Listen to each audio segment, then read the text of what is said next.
जय हिंद बच्चों। इस समय आप लोग महामना इंस्टीट्यूट के यूट्यूब चैनल से जुड़े हुए हैं और इस चैनल में मैं आप सबका स्वागत करता हूं।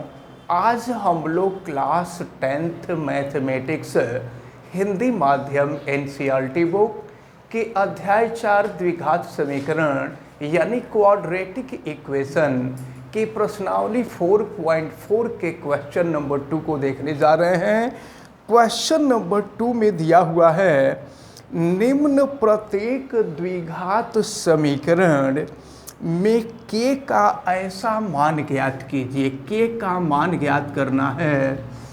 k का ऐसा मान ज्ञात कीजिए कि उसके दो बराबर मूल प्राप्त हों। एक बात मैं आपको बता दूं कि किसी भी द्विघात समीकरण में जब दो बराबर मूल प्राप्त होते हैं ना, तो द्विघात समीकरण का जो विविक्तकर होता है, विविक्तकर को हम डिस्क्रिमिनेंट कहते हैं। यह डिस्क्रिमिनेंट 0 के इक्वल होता है, जिसको हम लोग कैपिटल D से रिप्रेजेंट करते हैं। और आपको पता है कि कैपिटल D की value b² minus 4ac equal to 0 हो जाती है। तो देखिए, फर्स्ट जो इक्वेशन दिया हुआ है, पहला जो द्विघात समीकरण दिया है वो दिया हुआ है 2x square plus kx plus 3 equal to 0। चलिए इसको सॉल्व करना है, देखते हैं। तो x स्क्वायर का जो कॉफिशिएंट होता है वो a होता है। a की वैल्यू आपको दी गई है 2 और x का कॉफिशिएंट आपको पता है कि x का कॉफिशिएंट b होता है और b की वैल्यू है k और कांस्टेंट c होता है, c की वैल्यू 3। अब यहाँ पर मूल समान मूल प्राप्त होंगे तो b² minus 4ac equal to 0 होगा। अगर हम चाहते तो ये 4ac को बराबर के अपोजिट साइड में भी लेकर के चले जाते तो ये हो जाता b² इक्वल टू 4ac। अब हम रख दे रहे हैं सबका मान, तो b का मान b के जगह पे k रखेंगे, k² 4 और a की वैल्यू है 2 और c की वैल्यू है 3। तो अब अगर k का मान निकालें ना, तो स्क्वायर बराबर के दूसरे तरफ जाएगा तो ये वर्गमूल दे देगा, करड़ी दे देगा और ये हो जाएगा करड़ी में 4 इंटू 2 इंटू 3। तो यहाँ से k की वैल्यू अगर आप निकालेंगे तो 4 का वर्गमूल 2 हो जाएगा और 2 तिहाई 6, यानी ये हो जाएगा 2 करड़ी में 6। तो ये फर्स्ट वाले पार्ट का आंसर होगा। अब इसी तरह से अगर हम इसके सेकंड वाले पार्ट को करना चाहें तो चलिए इसके सेकंड वाले पार्ट को भी हम कर लेते हैं। और देखिए सेकंड पार्ट में दिया हुआ है kx और ये है x माइनस 2 और प्लस 6 इक्वल टू 0। अब इसको हम सॉल्व करते हैं। तो इसको सॉल्व करने के लिए देखें, हम इसका मल्टीप्लाई करते हैं तो ये हो जाएगा k और x गुणा कर देंगे, x इंटू x² हो जाएगा और इसके बाद ये हो जाएगा minus 2kx plus 6 equal to 0। अब हम लोग कंपेरिजन करेंगे। तो चलिए देखिए, x² का कोफिशिएंट a है, a की वैल्यू k हो गए और x का कोफिशिएंट b है, b की जो वैल्यू है माइनस 2k है और यहाँ पर कांस्टेंट cc की वैल्यू 6 है। और फिर यहाँ पर हम b² minus 4ac equal to 0 करेंगे, यानी b² इक्वल टू 4ac सीधे कर देते हैं। तो b² इक्वल टू 4ac रखते हैं b की वैल्यू, तो ये हो जाएगा माइनस 2k का स्क्वायर इक्वल टू 4। a के जगह पे हो जाएगा k और c के जगह पे हो जाएगा 6। फिर इसको सॉल्व करते हैं तो माइनस का स्क्वायर करेंगे प्लस हो जाएगा और 2 का स्क्वायर करेंगे तो 4 हो जाएगा और ये हो गया k² और ये हो जाएगा फिर आपका देखिए 4 इंटू k इंटू 6। एक काम करते हैं, देखिए 4 से 4 कैंसिल कर देते हैं, k k से स्क्वायर कैंसिल कर दें तो इधर बचेगा k और इधर बचेगा 6, तो k इक्वल टू 6 हो गया। ये आपके सेकेंड वाले पार्ट का आंसर मिला। अब इसके बाद हम लोग अगले क्वेश्चन को देखेंगे। क्वेश्चन नंबर 3 होगा। अब चलिए अब हम लोग क्वेश्चन नंबर 3 देखते हैं। और क्वेश्चन नंबर 3 में दिया हुआ है, क्या एक ऐसी आम की बगिया बनाना संभव है जिसकी लंबाई चौड़ाई से दोगुनी हो। देखिए, आम की बगिया आपसे पूछा जा रहा है कि क्या कोई ऐसी आम की बगिया बनाना संभव है जिसकी लंबाई चौड़ाई की दोगुनी है। अगर हम मान लेते हैं कि चौड़ाई x मीटर है तो लंबाई दोगुनी हो जाएगी और लंबाई हो जाएगी 2x मीटर। तो फिर और क्या दिया है, और इसका क्षेत्रफल दिया हुआ है। क्षेत्रफल को अगर हम a से प्रदर्शित कर दें तो ये दिया हुआ है 800 मीटर स्क्वायर। तो कह रहा है कि इसकी लंबाई और चौड़ाई ज्ञात कीजिए। तो एक काम करते हैं, हम मान लेते हैं कि माना आयताकार बगिया की चौड़ाई x मीटर और लंबाई 2x मीटर है। यहाँ नोट कर लेंगे। माना आयताकार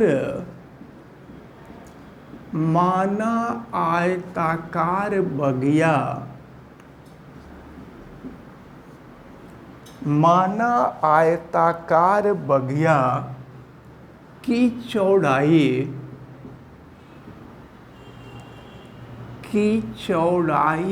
x मीटर एवं लंबाई 2x मीटर है।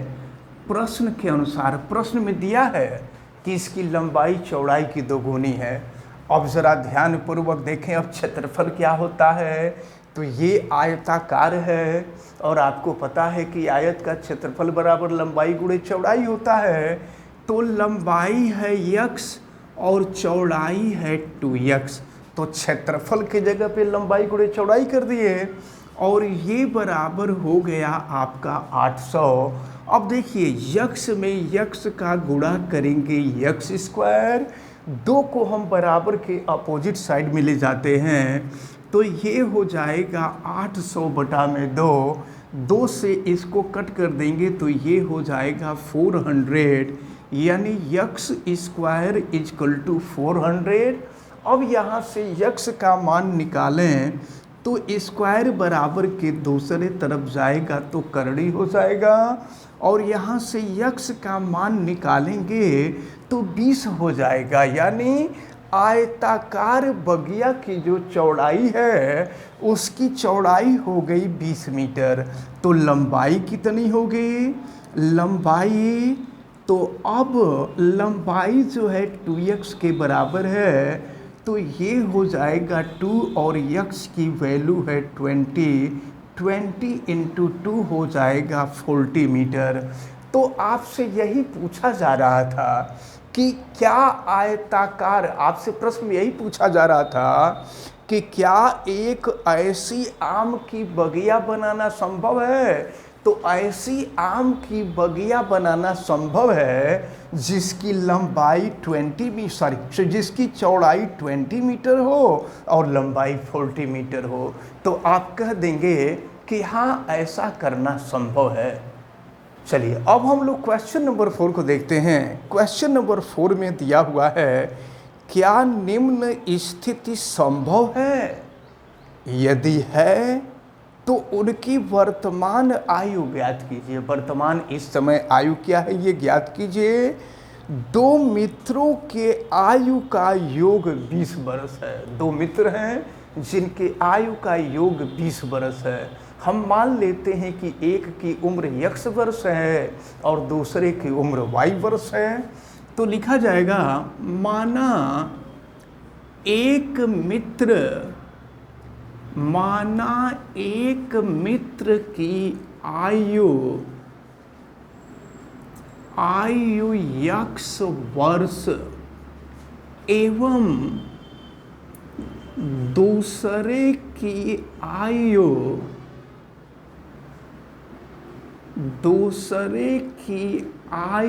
y वर्ष है। तो प्रश्नानुसार प्रश्न में क्या कह रहा है, दोनों का जो जोड़ है वो 20 वर्ष है, यानी x + y = 20। अच्छा, अब अगर यहाँ से हम y की वैल्यू निकालना चाहें ना, तो ये हो जाएगा आपका 20 - x।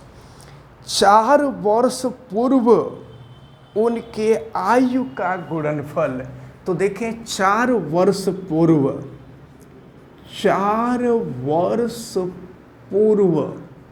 4 वर्ष पूर्व पहले मित्र की आयु, यानी प्रथम मित्र की आयु। तो प्रथम मित्र की आयु क्या होगी, आप देखें तो वर्तमान आयु x वर्ष है।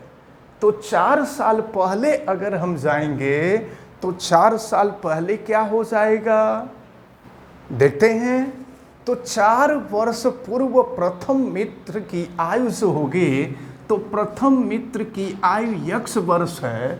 तो अगर 4 साल पहले हम देखेंगे तो x - 4 वर्ष हो जाएगा। और अगर दूसरे मित्र की आयु देखा जाए तो ये दूसरे मित्र की आयु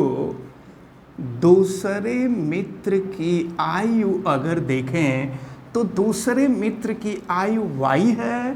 तो 4 साल पहले इनकी उम्र हो जाएगी y - 4। तो y के जगह पे हम रख देंगे 20 - x, माइनस हो जाएगा 4। फिर 20 में से 4 को माइनस करते हैं 16, और ये हो जाएगा आपका 16 - x वर्ष। तो जरा ध्यानपूर्वक देखें, तो 4 साल पूर्व पहले मित्र की जो आयु है वो x - 4 वर्ष है, और दूसरे मित्र की जो आयु है यह 16 - x वर्ष है। अब प्रश्नानुसार, अब देखिए प्रश्न में क्या कहा जा रहा है, अब इसको देखना है। तो प्रश्नानुसार आपसे कहा जा रहा है कि इनके आयु का जो गुणनफल है 48 था, दोनों के आयु का गुणनफल 48। तो पहला x है और दूसरे 4 वर्ष पहले इनकी आयु। तो देखिए 4 वर्ष पहले मित्र की जो आयु थी वो x - 4 थे, और दूसरे मित्र की जो आयु थी वो 16 - x थी। और प्रश्न में ये कह रहा है कि 4 वर्ष पूर्व इनके आयु का जो गुणनफल है वो 48 था। अब जरा इसको सॉल्व करते हैं, सॉल्व करके देखा जाए कि क्या मिल रहा है। तो देखें x का गुणा करेंगे, ये हो जाएगा 16x, और फिर यहाँ देखें x का x में गुणा कर देंगे -x² हो जाएगा, और फिर यहाँ 16 में 4 का गुणा करेंगे तो ये हो जाएगा आपका 64 हो जाएगा, और फिर माइनस इंटू माइनस प्लस हो जाएगा, और ये हो जाएगा 4x = 48। अब इसको हम और सॉल्व करते हैं और देखते हैं क्या मिलता है। तो ये है -x², और देखें आप, अब ये -x² तो हमने नोट कर लिया। अब इसके बाद ये है 16x और प्लस 4x, तो 16x + 4x करेंगे तो ये हो जाएगा 20x। और ये देखें, ये है -64 और 48 को इधर ला देंगे, -48 = 0 हो जाएगा। फिर इसको सॉल्व करें तो -x² प्लस हो जाएगा 20x। अब इसको आप ऐड कर लें तो फिर देखिए क्या हो जाएगा, ये हो जाएगा 12, और फिर ये 112 हो जाएगा ना, ये = हो गया आपका 0। अब हम माइनस से मल्टीप्लाई कर देते हैं, तो माइनस से मल्टीप्लाई करके देखते हैं, फिर ये हो जाएगा x² - 20x प्लस हो जाएगा 112 इक्वल टू 0। तो जानते हैं अब ऐसी बगिया बनाना संभव है कि नहीं संभव है। तो इसके लिए हम करेंगे क्या कि पहले इसके डिस्क्रिमिनेंट का मान निकालेंगे। अगर डिस्क्रिमिनेंट का मान पॉजिटिव आ जाएगा तो ऐसा ये संभव है, और अगर डिस्क्रिमिनेंट का मान निगेटिव आएगा तो ये संभव है नहीं। तो चलिए देखते हैं, इधर की तरफ हम कर देते हैं। तो अब यहाँ पर एक्स स्क्वायर का कोफिशिएंट a है और a की वैल्यू 1 हो जाएगा, और x का कोफिशिएंट b है, b की वैल्यू -20 है, और कांस्टेंट c होता है, c की वैल्यू 112 है। अब हम विविक्तकर की वैल्यू निकाल लेते हैं, d equal to b square -4ac। तो d इजकल टू देखें b की वैल्यू -20 का स्क्वायर -4a की वैल्यू 1 और c की वैल्यू है 112। फिर यहाँ देखते हैं d इजकल टू -12 का स्क्वायर -20 का स्क्वायर करेंगे 400 हो जाएगा, और माइनस यहाँ देखते हैं तो ये हो जाएगा आपका 448। तो 400 में से 48 को माइनस करेंगे तो ये हो जाएगा -48। तो आप देख रहे हैं कि d की वैल्यू निगेटिव आ रही है। तो जब d का मान ऋणात्मक होता है तो इस स्थिति में इसको सॉल्व करना संभव नहीं होता है, और जब सॉल्व करना संभव नहीं होगा तो ये स्थिति भी संभव नहीं होगी। प्रश्न में आपसे यही पूछा जा रहा था कि क्या निम्न स्थिति संभव है, तो आप कह देंगे कि यह स्थिति संभव नहीं है। तो इस प्रकार हमें उम्मीद है कि आज जितने भी क्वेश्चन आपको बताए गए हैं ये सभी क्वेश्चन आपको बहुत अच्छी तरह से समझ में आए होंगे। आप वीडियो को लाइक ज़रूर कीजिएगा, और अगर चैनल पे नए हैं तो चैनल को सब्सक्राइब भी कर लीजिएगा। चैनल सब्सक्राइब करने के लिए यूट्यूब पे महामना इंस्टीट्यूट को सर्च कीजिए और फिर रेड कलर के सब्सक्राइब वाले बटन को क्लिक कर दीजिए, चैनल सब्सक्राइब हो जाएगा। और अगर किसी प्रकार की कोई दिक्कत समझ में आती है तो आप हमें कमेंट करके ज़रूर बतावें। वीडियो को मैक्सिमम स्टूडेंट तक शेयर करें ताकि मैक्सिमम स्टूडेंट इन क्वेश्चंस का बेनिफिट ले सकें, और बेल आइकन को भी प्रेस करें ताकि प्रतिदिन पढ़ने वाले वीडियो की सूचना आपको मिलती रहे। आप सभी लोगों का बहुत बहुत धन्यवाद। जय हिंद।